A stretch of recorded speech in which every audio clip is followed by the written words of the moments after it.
यही बाइकको कुरा गरेको मैले। के चाहिँ छ यसको नाम मैले ठ्याक्क बिर्सेन।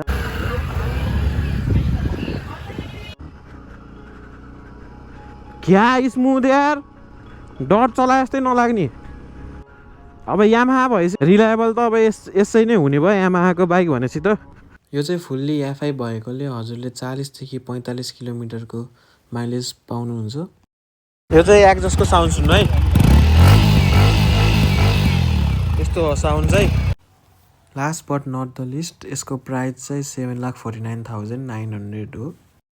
कलर चाहिँ एकदम युनिक रहेछ है, अरू डटभन्दा। अरू डट अब व्हाइट ब्ल्याक रेड त्यस्तोमा आउँछ, यो चाहिँ ब्लूमा। कलर पनि दामी युनिक। अनि अर्को मेन भनेको चाहिँ त्यसमा डट जस्तो खर्च चाहिँ आउन्न के। हेलो एन्ड नमस्ते everyone, welcome back to my new video. आयो हजुर सन्चै हुनुहुन्छ होला। सो म पनि यहाँ सन्चै छु। सो आज चाहिँ हामी रिभ्यू गर्न जानु लाग्यो होइन। धेरै पछि मैले एउटा कुनै रिभ्यू गर्न जाँदैछु बाइकको। यामाहाको नयाँ डट बाइक आएको रहेछ, डट बाइक जस्तै। नाम बिर्से, त्यहीँ गएर हेरौँला है त के छ बाइकको बारेमा। यसो सोधौँला कस्तो छ बाइक, आफै चलाएर हेरौँला होइन। त्यही हो। सो डाइरेक्ट त्यहीँ भेटौँ है त। सो गाइज यही हो होइन, यहीँ चाहिँ छ हाम्रो नयाँ बाइक। हो यही बाइकको कुरा गरेको मैले। के चाहिँ छ यसको नाम मैले ठ्याक्क बिर्सेन। WR हो। एक्सचेन्ज गर्ने होइन, टेस्ट ड्राइभ हिजो भन्थ्यो नि, बिर्सिनु भयो। यस्तो छ होइन बाइक चाहिँ।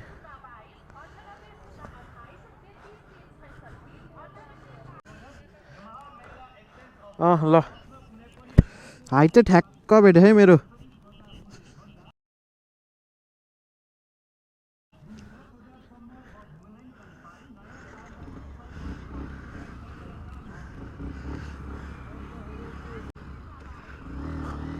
ओए पावर त हरि छ त यार।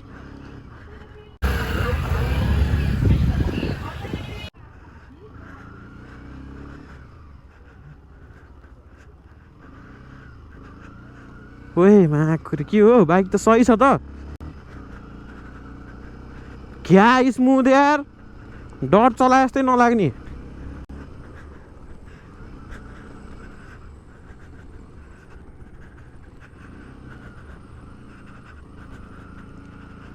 हाइट ले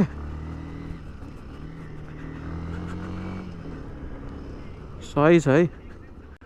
अब यामाहा भएपछि अब उस त ठ्याक्क भइहाल्छ होइन। के भन्छ त्यसलाई, रिलायबल त अब यसै नै हुने भयो यामाहाको बाइक भनेपछि त। अरू डट भन्दा यो चाहिँ फेरि एउटा होन्डाको XR भन्ने हो क्या, त्यस्तै मोडल छ। सेम डिटो मोडल चाहिँ त्यस्तै छ। पावर चाहिँ रहेछ क्या अरूभन्दा नि। यी 2 गियरमा सुहाँ कति पुगेको यहाँ। 2 गियरभन्दा बढी गर्नै परेन यार। यसो यहाँबाट कुदाम है। ल है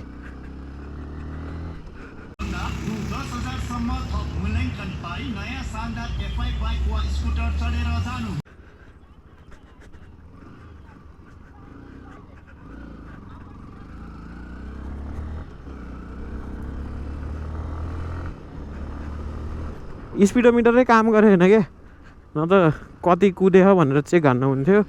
यतिमा यति कुद्यो भनेर। अब गएर बाइकको बारेमा बुझ्नुपर्छ, बाइक चाहिँ कस्तो हो के छ भनेर होइन। यसको पार्ट चाहिँ सबै रिलायबल नै हुन्छ होइन, अरू डट भन्दा त। अब बाहिर जान नपाउने रहेछ न त, बाहिर गएर यसो अलि राम्रै अफरोडमा गएर उस गरेर आउँथ्यो।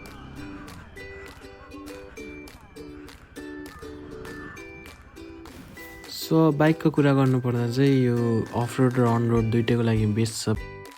यो बाइक चाहिँ 155cc लिक्विड कुल र सिङ्गल सिलिन्डर भएको बाइक हो। यसमा चाहिँ हजुरले डिजिटल स्क्रिन र 8.1 लिटरको फ्युल ट्याङ्क पाउनुहुन्छ। यो बाइकको टायरको बारेमा कुरा गर्नुपर्दा चाहिँ हजुरले पछाडि चाहिँ 110 mm को र अगाडि चाहिँ 70 mm वाइड भएको टायर पाउनुहुन्छ। म्याक्सिमम पावर चाहिँ 16.5 HP एट 1000 RPM। फ्रन्टको चाहिँ टेलिस्कोपिक सस्पेन्सन र पछाडि रेयर सस्पेन्सन चाहिँ मोनोक्रॉस सस्पेन्सन हो।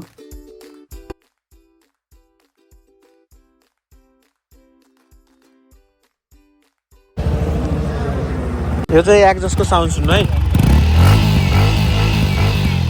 यस्तो हो साउन्ड चाहिँ।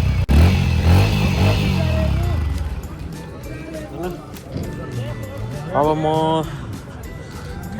यस बाइकको ग्राउन्ड क्लियरेन्स चाहिँ 245 mm हो। Last but not the least, यसको प्राइस चाहिँ 7,49,900 हो। सो त्यही हो गाइज, बाइकको बारेमा भन्नुपर्दा चाहिँ बाइक चाहिँ एकदम राम्रो छैन। अब यामाहाको डट भनेपछि त अब यामाहा यत्तिकै रिलायबिलिटीको लागि चिनिन्छ।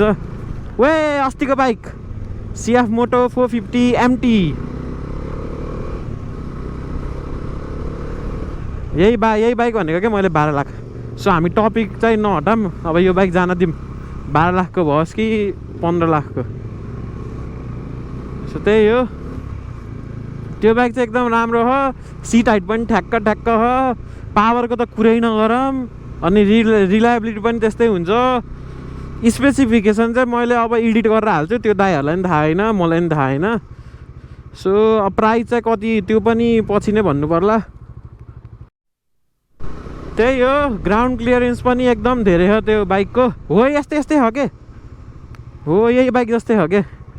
त्यो होन्डाको XR हो के भन्ने हो, सेम डिटो त्यस्तै हो मोडल त भन्नाले। लुक्सहरू, कलर चाहिँ एकदम युनिक रहेछ है, अरू डटभन्दा। अरू डट अब व्हाइट ब्ल्याक रेड त्यस्तोमा आउँछ, यो चाहिँ ब्लूमा।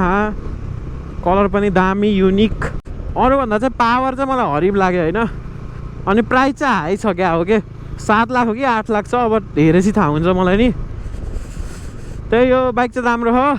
यदि लिने सोचमा हुनुहुन्छ भने झ्यापझुप लिए हुन्छ अरे, एकदम रिलायबल हुन्छ त्यो बाइक चाहिँ, स्योर हो, ग्यारेन्टी नै दिन सक्छु म।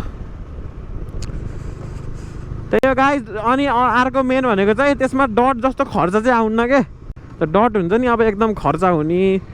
अनि फेरि हजुरहरूले त्यो साउन्डको उस पनि सोच्नुभयो भने त्यो बाइकमा छैन है साउन्ड, यति पनि छैन साउन्ड। सो साउन्ड चाहिँ एक्सपल्स जस्तै हो भनौँ न, एक्सपल्सकै हाई होला उस्तै पऱ्यो। यसको चाहिँ त्यति साउन्ड पनि छैन, तर बाइक चाहिँ ओभरअल ठिक छ है। हाम्रो पोखराको लागि, हाम्रो नेपालको लागि ओभरअल बाइक चाहिँ ठिक छ बाटो हेरेर। त्यही हो, आयो हजुरलाई राम्रो लाग्यो होला video. See you in next video, till then be safe, ride safe guys, bye by.